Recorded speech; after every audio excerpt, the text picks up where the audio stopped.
Hey guys, welcome to Source Point. आज हम लोग यहाँ पे डिस्कस करेंगे सी सैट को लेकर, जो कि हमारा GS2 पेपर है प्रीलिम्स के टाइम में। तो फिर 10 अक्टूबर को आपका प्रीलिम्स होने वाला है यूपीएससी की, इस बार 2021 की। तो उसमें जो जीएस आपका पेपर है फर्स्ट, उसके लिए तो चलिए विजन है, इसके टेस्ट सीरीज में 20 टेस्ट आपको कंप्लीट करा चुकी हूँ। बट आज से आपका सी सैट का टेस्ट यहाँ पे स्टार्ट हो रहा है, और साथ ही साथ हर एक संडे आपको देखने को मिलेगा। अगर मुझे लगा कि इससे पहले भी मैं आपको प्रोवाइड कर सकती हूँ वीक में, तो ज़रूर मैं प्रोवाइड कर दूंगी मिड वीक में ही। लेकिन हाँ, हर एक संडे को आपको बिल्कुल मिलेगा, और 31 अगस्त से पहले हो जाएगा आपका रेस्ट ऑफ दी 3 जो सी सैट की पेपर प्रोवाइड करनी है। फाइन, तो ये तो रही छोटी सी नोटिस। बट आज हम लोग यहाँ पे जितने भी आपकी डाउट्स है और जो भी आपने जितने भी सवाल पूछे सी सैट से लेकर, वो मैं यहाँ पे एक ही साथ आपके इकट्ठे सारे सवालों का जवाब देने वाली हूँ। तो सी सैट पेपर, जैसा कि ये क्वालिफाइंग पेपर होता है, तो इसको आपको लाइटली में नहीं लेना है। क्योंकि आप 2019 और 20 के पेपर अगर आप सी सैट की देखोगे, और अगर आपने यहाँ पे अटेम्प्ट लिया है, तो आपको पता होगा कि जो क्वेश्चन का लेवल है वो बहुत हाई हो चुका है। पैटर्न्स आर सेम, बट जो क्वेश्चंस है ना, उसमें आपको थोड़ा सा कन्फ्यूजन देखने को मिलेगा। और वो कैसा कन्फ्यूज़न है, तो ये देखिए, मैं 2020 का ही यहाँ पे सी सैट का पेपर ली हुई हूँ। और यहाँ पे मैंने इसे बहुत अच्छे तरीके से लास्ट 5 ईयर्स की जो है उसको एनालाइज़ की हूँ। उसी के बेसिस में मैं आपको स्ट्रैटेजी बताने वाली हूँ कि कैसे आप लोग अपने सी सैट पेपर को स्ट्रैटेजाइज कर सकते हो।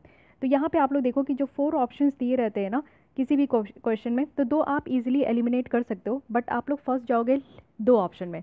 क्योंकि इतना सिमिलर ये 2 ऑप्शंस होता है ना, इसमें से चूज़ कर पाना कि विच वन इज़ करेक्ट, ये थोड़ा डिफिकल्ट हो जा रहा है आज के डेट में यूपीएससी सी सैट में। ओके, तो कोई नहीं, फिर भी आप लोग जो है बेटर तरीके से अगर स्ट्रैटेजाइज कर रहे हो अपनी प्लान को, और साथ ही साथ प्रैक्टिस करके चल रहे हो, द मोस्ट इंपॉर्टेंट थिंग कि आप लोग प्रैक्टिस कीजिए। प्रीवियस ईयर तो प्रैक्टिस करना ही है। और विजन है इसकी सी सैट, जैसे कि मैं सॉल्व की हूँ, तो उसके बेसिस में मैं ये कह सकती हूँ कि जैसा यूपीएससी की पैटर्न है सी सैट की, वैसे ही आपका जो है विजन आईएएस का जो क्वेश्चंस पेपर होता है, वही एकदम सेम पैटर्न पे वो लोग भी सेट करते हैं।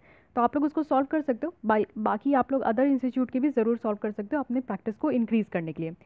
चलिए कुछ बेसिक फैक्ट्स एंड फिगर्स की बात करते हैं। फिर यहाँ पे जो वोकैब होता है, इट मीन्स कि इम्प्लाइड हो गए या फिर इन्फेरेंस है, मोस्ट लॉजिकल, ये सब की क्या मीनिंग होती है, इसको भी मैं डिस्कस करूँगी। ओके, तो सबसे बेसिक बात अगर मैं बताऊँ, तो सी सैट में टोटल 80 क्वेश्चन होते हैं।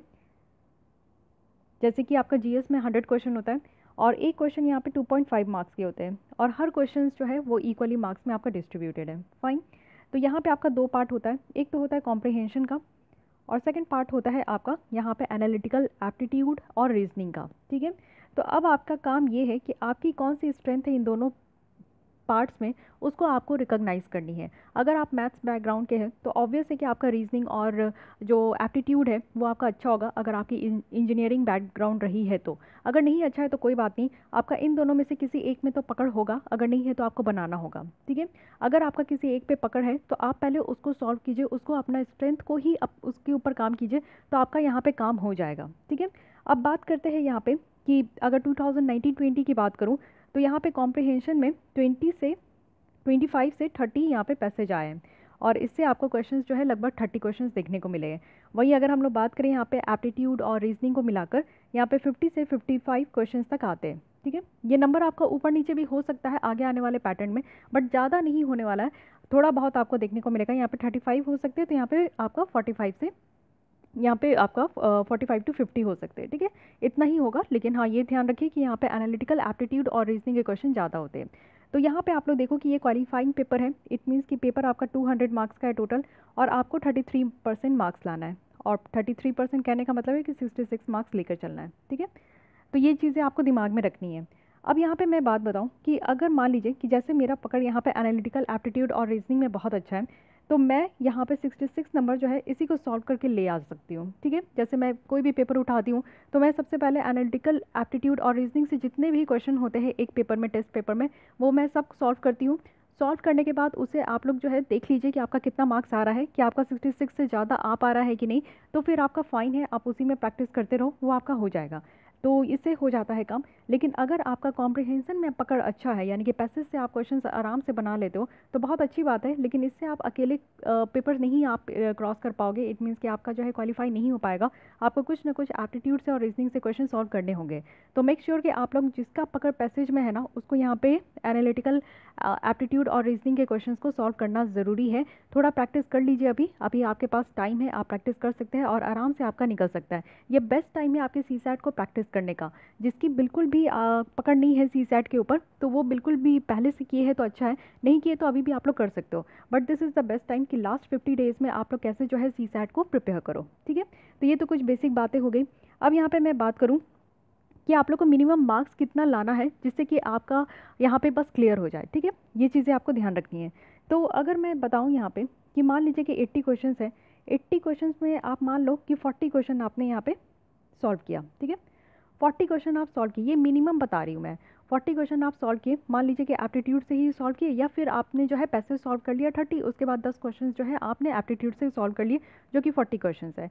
अब ऐसा तो है नहीं कि आपने जो सॉल्व किया है, देखिए पैसेज वाले जो क्वेश्चन होते हैं ना, वो समटाइम्स इतने ज़्यादा क्लोज आंसर होते हैं कि आपको लगेगा कि ऑप्शन सी है, बट यूपीएससी के अकॉर्डिंग वो ऑप्शन डी होता है। तो एक दो क्वेश्चन आपके वहाँ पे इनकरेक्ट होने ही है, अगर आपने बहुत अच्छे से प्रैक्टिस किया और आपकी बहुत अच्छी उसमें पकड़ है तो भी, ओके। तो ये आपको लेकर चलना है कि हाँ 2-3 क्वेश्चन आपके गलत होंगे जितना भी आपने सॉल्व किया है। लेकिन एप्टीट्यूड और रीजनिंग की बात ये होती है ना कि उसमें अगर आपका आंसर सही आ गया, अप्रोच और मेथड के को लगाते हुए अगर आपका आंसर सही आ गया, तो उसमें आपके गलत होने के चांसेस कम हो जाते हैं, ठीक है। तो ये बातें होती है। मान लीजिए कि आपने 40 क्वेश्चन सॉल्व किया, इसमें से आपका 31 करेक्ट हुआ और 9 इनकरेक्ट हो गया। मान के चलिए इन वर्स्ट केस कि आपका, क्योंकि आपको जो सॉल्व करना है ना वो विथ एक्यूरेसी आप सॉल्व करने का कोशिश कीजिएगा, और यहाँ पे आपको गेस वर्क नहीं करना है, ओके। एलिमिनेशन टेक्निक के थ्रू आप लोग जो है यहाँ पे किसी भी तरह आप लोग यहाँ पे एक्यूरेसी के साथ, आपको ये कॉन्फिडेंस होना चाहिए कि 40 क्वेश्चन जो आप बना के आ रहे हो वो सही है। तो इसमें से भी मान लीजिए कि 9 क्वेश्चन आपके इनकरेक्ट हो गया, अगर 31 आपका करेक्ट हो गया, 31 अगर आपका करेक्ट हो जाता है ना, तो यहाँ पे आपको कितने मार्क्स आएंगे, 31 इंटू 2.5 अगर मैं करूँ तो 77.5 मार्क्स आपके आ जाएंगे, ठीक है। और अगर 9 इनकरेक्ट हुए हैं आपके, तो 9 इंटू 2.5 आप करोगे तो यहाँ से आपका कितना आएगा, 9 इंटू 2.5, ये आपका आएगा 22.5। अब आपको पता है 1/3 यहाँ पे नेगेटिव होता है, तो इसका 1/3 आप कर लो तो ये हो जाएगा 7.5। तो इट मीन्स कि 7.5 अगर आप यहाँ से माइनस करते हो तो आपका 70 मार्क्स आता है। आप बहुत सेफ साइड में हो, ठीक है। दिमाग में आप रखो, अपना माइंडसेट कर लो कि आपको 70 मार्क्स लाने हैं। 66 आप माइंड में लेकर मत जाओ, 70 मार्क्स लेकर जाओ कि 70 मार्क्स लेकर आने हैं। आप 40 भी यहाँ पे सॉल्व कर लो, उसके बाद आपको लग रहा है कि नहीं हो पा रहा है, 50% ही पेपर अगर आप सॉल्व करते हो ना, तो आपका सीसैट में क्वालिफाई आप आराम से कर जाओगे। इन वर्स्ट केस की अगर आपका जो है 9 इनकरेक्ट हो जाता है, ठीक है। तो ये चीज़ें आप लोग देख लीजिए कि ये एक स्ट्रैटेजी आप अपना बना के चलते हो, और इससे ज़्यादा अगर आप सॉल्व कर पा रहे हो तो वेल एंड गुड है, बहुत अच्छे से पेपर दे के आ रहा है। फॉर ग्रांटेड इस पेपर को बिल्कुल भी नहीं लेना है, मैं रिपीटेडली आपको बोल रही हूँ। अब आते हैं कुछ इसकी टर्मिनोलॉजी है, उसको हम लोग देख लेते हैं।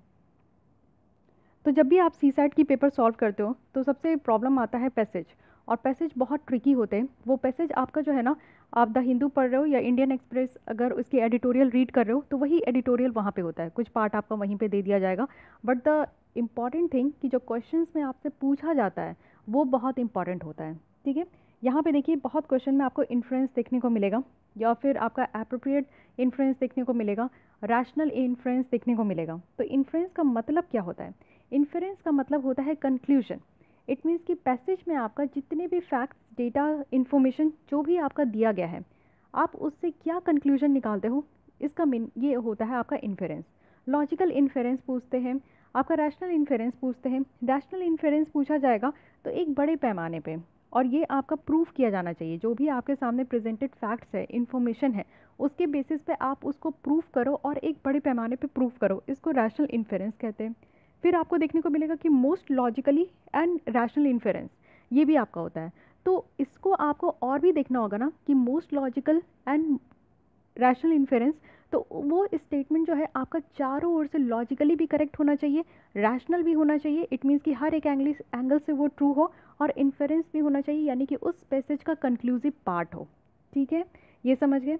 उसके बाद आपको देखने को मिलेगा एजम्पशन। मैं यहाँ पे इंक्लूड नहीं की हूँ, बट मैं आपको बता रही हूँ, ये एजम्पशन रहता है। एजम्पशन कहने का क्या मतलब होता है कि आप एज्यूम करते हो, जो भी आपको पैसेज दिया गया है उसको आप रीड करो। अब यहाँ पे दो फॉर्मूला मैं बताऊँगी। पहला है कि पैसेज जब आप रीड करते हो ना, तो एम्प्टी माइंड के साथ आप रीड करो। आपके पास क्या इन्फॉर्मेशन है, नहीं है, उस सारी चीज़ों को साइड में रखिए। जो वहाँ पे पैसेज में दिया गया है बस उस चीज़ को पढ़िए, और उतने ही आपको पता होना चाहिए, उतनी आपको समझदारी होनी चाहिए। उससे रिलेटेड जो आपसे क्वेश्चन पूछा जा रहा है ना, आप अपना दिमाग नहीं लगाना है, आपको बस ये देखना है कि अच्छा जितने भी ऑप्शंस दिए गए हैं उससे रिलेटेड उस पैसेज में बात हुई है कि नहीं हुई है, बस। बहुत सारे ऑप्शंस ऐसे होते हैं ना जो कि आपको नॉर्मल भी देखने को मिलेंगे, तो आप अगर ऐसे इन जनरल रीड करोगे और सोचोगे तो वो वो आपको सही लगेंगे, but according to the passage वो गलत होता है, ठीक है। तो इस चीज़ को ध्यान में रखिए। सेकंड रूल ये है कि जब भी आप पैसेज पढ़ते हो तो मैं रिकमेंड करूँगी कि पहले आप क्वेश्चन देख लो किसी भी पैसेज का कि क्या पूछा जा रहा है। इट मीन्स कि एजम्पशन पूछ रहे हैं या फिर इन्फेरेंस पूछ रहे हैं, रैशनल इन्फेरेंस पूछ रहे हैं, वैलिड इनवैलिड, या फिर आपका जो है क्या पूछ रहे हैं, कोरोलरी पूछ रहे हैं, क्या पूछ रहे हैं। तो ये अगर आप पढ़ लेते हो ना तो फिर क्या होता है कि जब आप पैसेज रीड करते हो तो आपके माइंड में वो चलते रहता है कि हाँ ये चीज़ें पढ़े था, ये ऑप्शन था, ये ऑप्शन था, तो आप करेक्ट इनकरेक्ट वहीं पे जल्दी कर देते हो। तो ये क्या होता है ना कि टाइम सेविंग्स आपका रूल्स है कि आप टाइम कैसे सेव कर सकते हो जब आप रीड कर रहे हो पैसेज को। और पैसेज को रीड करने का जो स्पीड होना चाहिए वो आपका फास्ट होना चाहिए, as fast as much you can. जितना फास्ट आप उसको रीड करोगे और जितने टाइम्स, जब तक आपको पैसेज समझ में नहीं आता तब तक आपको क्वेश्चंस अटेम्प्ट भी नहीं करते। This is rule number 3, okay. अगर आपको नहीं समझ में आ रहा है, कहीं पे भी डाउट है, एक बार फिर से आप पढ़ लो, ओके। कोई बात नहीं, आप जो है 40 सेकंड और एक्स्ट्रा ले लो, पर ट्राई करो कि क्वेश्चंस आप जो अटेम्प्ट कर रहे हो वो करेक्ट होना चाहिए, उसमें आपको कहीं से भी कोताही नहीं बरतनी है। नेक्स्ट अगर हम लोग देखें कोरोलरी, तो ये भी आपका दिया जाता है। इसका कहने का मतलब है कि जो ऑलरेडी प्रूव किया गया है ना, उससे आप क्या आइडिया फॉर्म कर पा रहे हो, जो भी आपका पैसेज में है उससे क्या आइडिया निकल कर आ रहा है। जैसे एग्जांपल के तौर पर मैं यहाँ पर बता रही हूँ कि a + b = c है, तो इसका मतलब क्या हो गया कि यहाँ पे अगर a का वैल्यू निकालना है तो c - b होगा, ठीक है। तो यानी कि जो ऑलरेडी प्रूफ है ना उससे ही मैं यहाँ पे आइडिया फ्रेम कर रही हूँ कि और क्या हो सकता है, इसको कहते हैं कोरोलरी। तो ये सारे जितने भी टर्म्स हैं ना, मैं इसको समझाते हुए जब भी अभी आपका 2 बजे ये लाइव हो जाएगा, तो अगर आप लोग को ज्वाइन करनी है तो डिस्क्रिप्शन बॉक्स में ईमेल आईडी दी गई है, वहाँ आप लोग जाकर पता कर सकते हो कि जो भी आपके जो भी इन्फॉर्मेशन है टेस्ट सीरीज से रिलेटेड वो आपको पता चल जाएगा। साथ ही आपके जो भी डाउट क्वेरीज है तो वो भी आपको वहाँ पे सॉल्व हो जाएगा।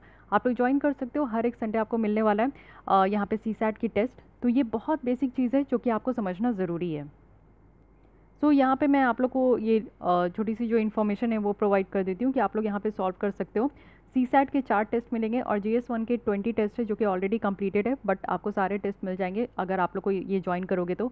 इसके अलावा आपको इनसाइट IAS की भी करंट अफेयर्स के मंथली क्विज़ यहाँ पे मैगजीन मिल जाएंगे दिसंबर टू मई, तो ये भी आप लोग ले सकते हो। तो जो भी आपको यहाँ पे इंटरेस्टेड है आप लोग ज़रूर ज्वाइन कर सकते हो, ठीक है। तो इसी के साथ मिलते हैं हम लोग 4 बजे, जो कि हमारी विज़न है इसकी लेक्चर होती है, चाहे वो PT 365 की हो या फिर मंथली मैगजीन की डिस्कशन हो। तो आज के लिए बस इतना ही, थैंक यू।